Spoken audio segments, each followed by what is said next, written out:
انتہا درجے کی بے غیرتی ہوگی۔ اس لیے رسول اللہ صلی اللہ علیہ وسلم عہد توڑنے والوں سے درگزر نہیں فرماتے تھے، بلکہ فوراً انہیں ان کے انجام تک پہنچاتے تھے۔ بنو قریظہ اور اہل مکہ کے عہد توڑنے پر رسول اللہ صلی اللہ علیہ وسلم کی کارروائی اس کی روشن مثال ہے، مگر انتہائی افسوس کے ساتھ کہنا پڑ رہا ہے کہ آج کے مسلمان کفار کے اپنے تمام معاہدے توڑنے کے باوجود مسلمان حکام ان سے خوفزدہ اور خاموش ہیں۔ انا للہ و انا الیہ راجعون۔ مسلمانوں کی یہ شان نہیں ہے کہ وہ کفر سے خوفزدہ ہوں۔ انہم لا ایمان لہم، اللہ تعالیٰ نے کفار کے کسی عہد و پیمان کے معتبر نہ ہونے کا جو ذکر فرمایا یہ واقعی حقیقت ہے، جس کا ثبوت نصرانیوں نے اندلس سے مسلمانوں کا نام و نشان مٹا دیا، اور وہ سلوک بھی جو تتاریوں نے مسلمانوں خصوصاً بغداد کے مسلمانوں کے ساتھ 656 ہجری میں کیا، اور جو کچھ ہندوؤں نے پاکستان آنے والے مسلمانوں کے ساتھ کیا اور اب تک کشمیر اور بھارت کے مسلمانوں سے کر رہے ہیں، اور جو کچھ روس اور دوسری کمیونسٹ ریاستوں نے اسلام اور مسلمانوں کا نام و نشان مٹانے کے لیے کیا، اور اب امریکہ، یورپ اور پورا عالم کفر جس طرح عراق، افغانستان اور پاکستان کے مسلمانوں کے ساتھ جھوٹے الزام گھڑ کر رہا ہے، وہ تمام عہد جو اقوام متحدہ کے ذریعے سے کیے گئے تھے پسے پشت ڈال کر اسلام اور مسلمانوں کو برباد کر رہا ہے، یہ سب کفار کے کسی عہد کے عہد نہ ہونے کی واضح مثالیں ہیں۔ الا تقاتلون قوما نقصوا ایمانهم وهموا باخراج الرسول وهم بدؤكم اول مرة اتخشونهم فالله احق ان تخشوه ان كنتم مؤمنين۔ کیا تم ان لوگوں سے نہیں لڑو گے جنہوں نے اپنی قسمیں توڑ دی اور رسول صلی اللہ علیہ وسلم کو نکالنے کا ارادہ کیا، اور انہوں نے ہی پہلی بار تم سے ابتدا کی؟ کیا تم ان سے ڈرتے ہو تو اللہ تعالی حقدار ہے کہ اس سے ڈرو اگر تم مومن ہو۔ الا تقاتلون قوما نقصوا ایمانهم، اللہ تعالیٰ نے مسلمانوں کو نہایت ہی بلیغ طریقے سے کفار کے خلاف جنگ پر ابھارا ہے اور انہیں جوش اور غیرت دلائی ہے کہ جن لوگوں کی یہ جرم ہے کہ تم ان کے خلاف بھی نہیں لڑو گے، پھر ان کے 3 جرم بیان فرما دیے۔ پہلا یہ کہ انہوں نے اپنے عہد توڑ ڈالے، اور وہ قسمیں بھی جو عہد پختہ کرنے کے لیے کھائی تھی، یعنی صلح حدیبیہ ہو جانے کے بعد بھی وہ بنو خزاعہ کے خلاف جو مسلمانوں کے حلیف تھے بنو بکر کی پیٹھ ٹھونکتے اور اسلحہ وغیرہ سے ان کی مدد کرتے رہے، حالانکہ ان کا ایسا کرنا صلح کے معاہدے کے خلاف ورزی تھی۔ دوسرا یہ کہ جب رسول اللہ صلی اللہ علیہ وسلم مکہ میں تھے تو وہ آپ کے خلاف منصوبے سوچتے رہتے، جیسا کہ سورۃ انفال کی آیت نمبر 30 میں بھی گزر چکا ہے کہ قتل، قید اور کم از کم یہ کہ آپ کو مکہ سے نکال دیں۔ یہ الگ بات ہے کہ وہ اپنے کسی بھی ارادے میں کامیاب نہیں ہو سکے، اور آپ صلی اللہ علیہ وسلم نے خود اللہ کے حکم سے ہجرت کی۔ اور تیسرا یہ کہ پہلی بار لڑنے کی ابتدا انہوں نے کی بدر کے موقع پر، جب ان کا تجارتی قافلہ بچ گیا تھا تو انہیں وہاں سے واپس جانا چاہیے تھا، لیکن انہوں نے واپس جانے کے بجائے خام خواہ کی جنگ چھیڑ دی۔ اس کے بعد احد، پھر خندق اور بنو خزاعہ کے خلاف جنگ کی ابتدا بھی انہوں نے کی تھی۔ ان تینوں میں سے ہر جرم ہی ان سے لڑنے کے لیے کافی ہے۔ اب یہ 3 سبب جمع ہونے پر بھی کیا تم ان سے نہیں لڑو گے؟ بڑے تعجب اور افسوس کی بات ہے کہ ان جرائم کے باوجود آپ ان سے نہیں لڑیں گے۔ مشرکین نے عہد شکنی کی اور اپنے حلیفوں کے ساتھ مل کر رسول اللہ صلی اللہ علیہ وسلم کے حلیفوں سے جنگ کی، یعنی بنو بکر کی خزاعہ کے خلاف مدد کی۔ اس وعدہ خلافی کی وجہ سے نبی کریم صلی اللہ علیہ وسلم نے ان پر لشکر کشی کی، ان کی خوب سرکوبی کی، اور پھر الحمدللہ مکہ فتح کر لیا۔ اللہ سبحانہ و تعالیٰ فرماتے ہیں کہ تم ان نجس لوگوں سے خوف کھاتے ہو؟ اگر تم مومن ہو، تمہارے دل میں ایمان ہے، تو پھر اللہ تعالیٰ کے سوا کسی کا خوف تمہارے دلوں میں نہیں ہونا چاہیے۔ آتخشونہم فاللہ احق، یہ بھی جنگ پر ابھارنے کے لیے ایک زبردست طریقہ ہے کہ کسی کو کہا جائے کہ کیا تم دشمنوں سے ڈرتے ہو؟ غیرت مند تو یہی کہے گا۔ اور کر کے دکھائے گا کہ بالکل بھی نہیں، میں دشمنوں سے نہیں ڈرتا۔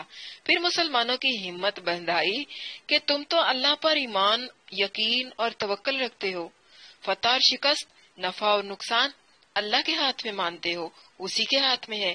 ایسی صورت میں تو پھر تمہارا لازمی حق بنتا ہے کہ تم کفر کی بجائے یعنی کفار کی بجائے اللہ سے ڈرو۔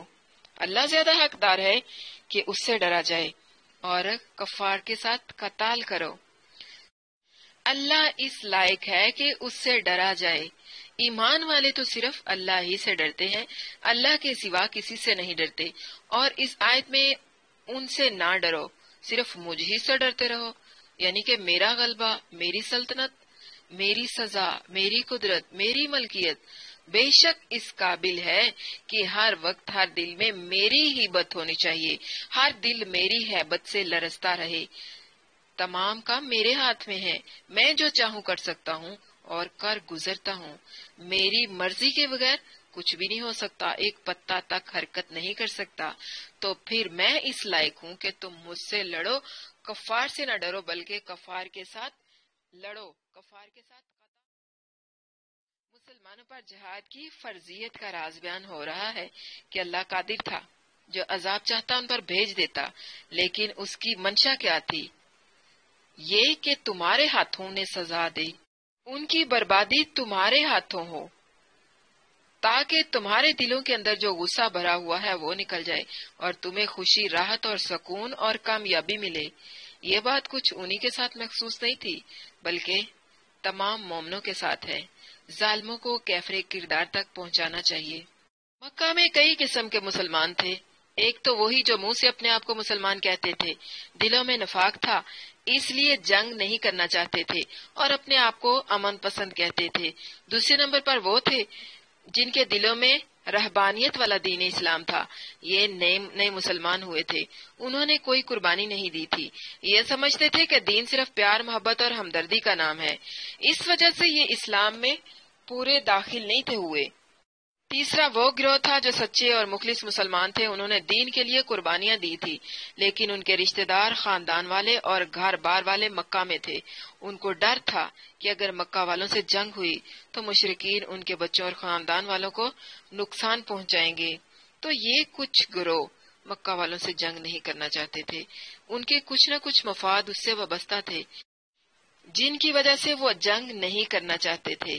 اللہ تعالیٰ نے ان سب سے خطاب کیا ہے اور بتایا ہے کہ ہر رکنے والا ایک درجے کا نہیں ہوتا، ہر گروہ میں ہر ایک کا ایمان مختلف درجے کا ہوتا ہے۔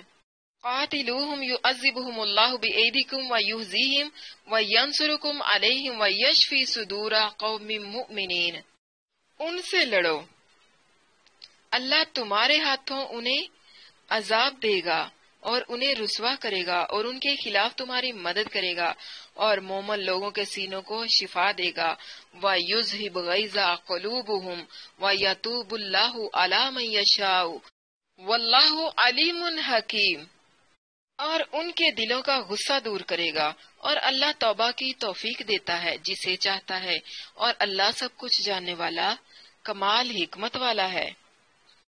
پس سچے وہ ہیں جو جہاد میں آگے بڑھ کر حصہ لیں اور ظاہر باطن میں اللہ تعالیٰ اور رسول اللہ صلی اللہ علیہ وسلم کی خیر خواہی اور حمایت کریں۔ ایمان والوں کے سینے ٹھنڈے کیسے ہوں گے؟ قاتلہم یعذبہم اللہ بایدیکم۔ ان دو آیتوں میں اللہ تعالیٰ نے عہد توڑنے والے کفار سے لڑنے کی صورت میں مسلمانوں کے ساتھ 5 وعدے کیے ہیں جو سب کے سب پورے فرمائے۔ پہلا یہ کہ یعذبہم اللہ بایدیکم، یعنی پہلی قوموں پر اللہ تعالیٰ کی طرف سے قدرتی آفات کے ذریعے سے عذاب آتا تھا، اب تم ان سے لڑو، اللہ تمہارے ہاتھوں انہیں عذاب دے گا جو کفار کے قتل، زخمی، قید ہونے اور ان سے مال غنیمت کے حصول کی صورت میں ہوگا۔ دوسرا یہ کہ یخزیہم، انہیں رسوا کرے گا، ان کی فوجی قوتوں کا گھمنڈ توڑ کر، ان کی حکومت کی عزت خاک میں ملا کر انہیں ذلیل اور رسوا کرے گا۔ اور تیسرا یہ کہ وَيَنْصُرُكُمْ عَلَيْهِمْ، ان کے خلاف جہاد میں تمہاری مدد کرے گا اور تمہیں غلبہ عطا کرے گا۔ ایسا کرنے سے تمہارے دلوں کا جو غصہ ہے وہ بھی نکل جائے گا، یعنی تمہارے دلوں کی جو بڑاس ہے وہ بھی نکل جائے گی۔ وَيَشْفِي صُدُورَ قَوْمٍ مُؤْمِنِينَ، تمہارے ان سے لڑنے اور غلبہ پانے سے ان مومنوں کے سینوں کو بھی شفا ملے گی جو ان کفار کے ہاتھوں ظلم و ستم سہتے رہے۔ ان سے مراد کون ہے؟ وہ مسلمان جو مکہ اور دوسری جگہوں میں کفار کی تکلیفوں کا نشانہ بنے۔ بعض نے فرمایا کہ ان سے مراد بنو خزاعہ ہے، جنہیں بنو بکر اور قریش نے بعد عہدی کر کے سخت نقصان پہنچایا، اور واقعی یہ لوگ بھی کفار کے زخم خوردہ لوگوں میں شامل تھے۔ اور پانچواں یہ کہ یذہب غیظ قلوبہم، ان کے دلوں کے غصے کو دور کر دے گا۔ تو اس طرح سے مسلمانوں کے سینے ٹھنڈے ہو جائیں گے، ان کا غیظ و غصہ نکل جائے گا۔ شفائے صدور سے مراد ان ظالموں کا قتل اور ان کی رسوائی ہے، اور دلوں کا غصہ دور کرنے سے مراد مسلمانوں کو محکومی کی بے وسی میں جو غصہ کفار پر آتا تھا مگر کچھ نہیں کر سکتے تھے، اب فتح اور غلبہ کی صورت میں اس غصے کو دور کرنا ہے۔ اور ویسے بھی شفائے قلوب کے بعد بھی ظلم و ستم کے جو اثار غصے کی صورت میں باقی رہتے ہیں وہ تو ایک الگ حیثیت رکھتے ہیں۔ اس کے علاوہ دنیا بھر کے مسلمانوں پر ظلم و ستم کے واقعات سن کر دل میں غصہ تو آتا ہی ہے، جیسے اب بھارت اور کشمیر، فلسطین، فلپائن، برما، اسائی، اور آپ دیکھیے بروت، لبنان، اور یہاں پر جو انہوں نے اب پھر سے کشمیر کے اندر جو ان کو قید کیا ہوا ہے، حبس بیجا میں رکھا ہوا ہے، مقاتے کیا ہوا ہے ان کا، یہ سب کیا ہے؟ یہ سب ظلم ہی تو ہے۔ اور مسلمانوں پر ظلم و ستم ہوتے دیکھ کر دلوں کو غصہ آتا ہے، بہت تکلیف بھی ہوتی ہے۔ کفار پر فتح یاب ہونے سے اس غصے کا مداوع بھی ہو جاتا ہے۔ وَيَتُوبُ اللَّهُ عَلَىٰ مَن يَشَاءُ، اس سے پہلے 5 الفاظ يُعَذِّبُهُمْ، يُخْزِيهِمْ، يَنصُرُكُمْ عَلَيْهِمْ، يَشْفِي صَدُورَ قَوْمٍ مُؤْمِنِينَ اور يُذْهِبُ غَيْظَ قُلُوبِهِمْ فعل مضارع مجزوم تھے کیونکہ وہ قاتلوہم امر کا جواب تھے کہ لڑنے کے نتیجے میں اللہ تعالیٰ تمہیں یہ 5 انعام عطا فرمائے گا۔ اب وَيَتُوبُ اللَّهُ مجزوم نہیں بلکہ مرفوع ہے، معلوم ہوا یہاں سے نئی بات شروع ہو رہی ہے، اس لیے ترجمہ کیا گیا ہے، اور اللہ توبہ کی توفیق دیتا ہے من یشاء، جسے چاہتا ہے۔ یہاں اس جملے کے لانے کا مقصد کیا ہے؟ یہاں اس جملے کو لانے کا مقصد یہ ہے کہ تمہارے جہاد کی صورت میں جب بڑے بڑے سرکشوں کی گردنیں خم ہوں گی تو وہ اسلام کی حقانیت پر غور کریں گے، اور یہ عام مشاہدہ ہے کہ لوگ غالب قوم کے دین اور ان کی تہذیب کو قبول کرتے ہیں۔ اس کے نتیجے میں اللہ تعالیٰ بہت سارے لوگوں کو توبہ کی توفیق بھی دے دیتا ہے، جیسا کہ فتح مکہ کے بعد اکرمہ بن ابی جہل، ابو سفیان، سہیل بن عمرو اور ان کے علاوہ فوج در فوج لوگ اسلام میں داخل ہوئے، مگر اس کو قاتلوہم کا جواب دینے کی بجائے الگ اس لیے ذکر کیا گیا ہے کہ توبہ کی توفیق صرف کفار سے لڑائی ہی پر موقوف نہیں، بلکہ اسلام اتنا واضح، روشن، مدلل اور صاف ستھرا فطرت کے مطابق دین ہے کہ بعض لوگ لڑائی کے بغیر بھی اللہ کی توفیق سے اسے سینے سے لگا لیتے ہیں، اور اس میں اتنی کشش، اتنا حسن ہے کہ اسے مٹانے کی کوشش کرنے والے لوگ اور مسلمانوں پر فتح یاب ہو جانے والے کفار بھی اللہ کی توفیق سے اسے قبول کر لیتے ہیں۔ اس وقت دنیا میں ہر جگہ مسلمان اگرچہ مغلوب ہیں، مگر اسلام تمام دینوں سے زیادہ یورپ، امریکہ اور دنیا بھر کے ممالک میں پھیل رہا ہے۔ تاتاریوں نے بھی بغداد فنا کرنے کے بعد آخر اسی اسلام کی آغوش میں پناہ لی، اور اسلام کو مٹانے والے ہی صدیوں تک اس کے محافظ بنے رہے۔ ہے ایاں یورش تاتار کے افسانے سے، پاسباں مل گئے کعبے کو صنم خانے سے۔ وہ گزشتہ، موجودہ اور آئندہ کی ہر بات جانتا ہے، اور اپنی کمال حکمت کے مطابق جسے چاہتا ہے توبہ کی توفیق سے نوازتا ہے۔ کیوں؟ واللہ علیم حکیم، وہ علم والا اور حکمت والا ہے، اسے معلوم ہے کس کو ہدایت کی توفیق دینی ہے، کس کو نہیں دینی، اس کے ہر معاملے میں، اس کے ہر فیصلے میں حکمت ہوتی ہے۔ ان آیات سے معلوم ہوا کہ صحابہ کرام رضی اللہ عنہم اللہ تعالیٰ کے علم میں پکے مومن تھے، تبھی یہ پیش گوئیاں انہی مومنوں کے ہاتھوں پوری ہوئی انہوں نے ہی مکہ اور جزیرہ عرب فتح کیا، روم، شام، یمن، ایران، عراق، افریقہ اور ایشیا، مشرق سے مغرب تک۔ اللہ تعالیٰ نے انہی کے ہاتھوں اسلام پھیلایا۔ ان کے ذکر سے مومنوں کے دل ٹھنڈے ہوتے ہیں، کفار کے دل غصے سے بھر جاتے ہیں۔ مسلمانوں کو شرمندہ بالکل نہیں ہونا چاہیے۔ ہم کوئی جنونی یا فسادی نہیں ہیں، ہم بلا وجہ جنگیں لڑنے والے نہیں ہیں۔ ہم نے تاریخ میں جنگیں صرف اسی وقت لڑی جب ضروری تھا۔ ہم مسلمان دوسرے علاقوں میں اللہ کا پیغام، دین اسلام پھیلانے کے لیے گئے تھے۔ ہم دوسری قوموں کو اور لوگوں کو ظالموں سے بچانے کے لیے آگے بڑھتے ہیں۔ ہم اسلام کو عروج دینا چاہتے ہیں۔ ہم اللہ کے نبی اور صحابہ کرام رضی اللہ عنہم پر تنقید اور اعتراض کرنے والوں میں سے نہیں ہیں۔ اسلامی جد و جہد جب آخری مراحل پر پہنچے گی پھر ہی جہاد ہو سکتا ہے۔ وعدہ توڑنے والے بھروسہ کے قابل نہیں ہوتے، اس لیے ان پر کبھی بھی بھروسہ نہیں کرنا چاہیے۔ سب سے زیادہ ڈرنے کا حق اللہ سے ہے، اس لیے اللہ سے ڈرنا چاہیے۔ رزق اللہ تعالیٰ کے ہاتھ میں ہے، ہم اللہ تعالیٰ کے سوا کسی سے نہیں ڈریں گے۔